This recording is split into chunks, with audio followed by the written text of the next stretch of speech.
बिस्मिल्लाहिर्रहमानिर्रहीम। अजीज दोस्तों, इमाम अली अलैहिस्सलाम की खिदमत में एक शख्स आकर कहने लगा, या अली अलैहिस्सलाम, सोने के बाद रूह कहाँ जाती है? जैसे ही ये पूछा गया तो इमाम अली अलैहिस्सलाम ने फरमाया, ए बंदा खुदा, याद रखना, मैंने अल्लाह के रसूल से सुना है कि सोने के बाद इंसान की रूह इंसान की सोच बयानात के इख्तिताम तक सफर करती है, लेकिन अफसोस इंसान अल्लाह के इस मौजज़ा से नावाकिफ है। तो वो शख्स पूछने लगा, या अली अलैहिस्सलाम, कैसा मौजज़ा? तो हजरत अली अलैहिस्सलाम ने फरमाया, ए शख्स, नींद एक मौजज़ा है। अगर इंसान नींद की गहराई और हकीकत से वाकिफ हो जाए तो वो अपनी रूह के जरिए आने वाले वक़्त से वाकिफ हो सकता है। तो वो शख्स पूछने लगा, यानी वो कैसे?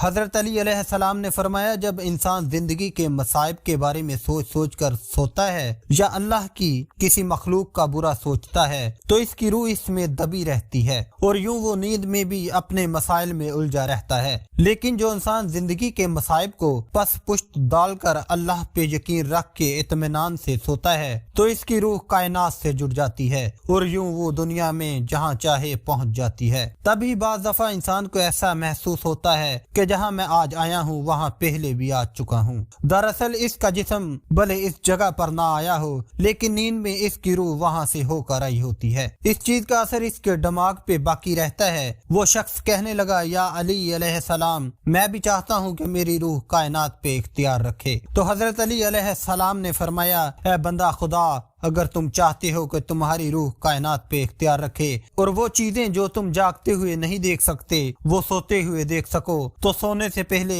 हर इस इंसान को माफ करके सोया करो जिसने तुम्हें कभी तकलीफ दी है। कभी भी अपने दुख दर्द याद करके ना सोया करो। अल्लाह पर यकीन और इसका शुक्र गुजार होकर सोया करो और बावजू होकर सोया करो।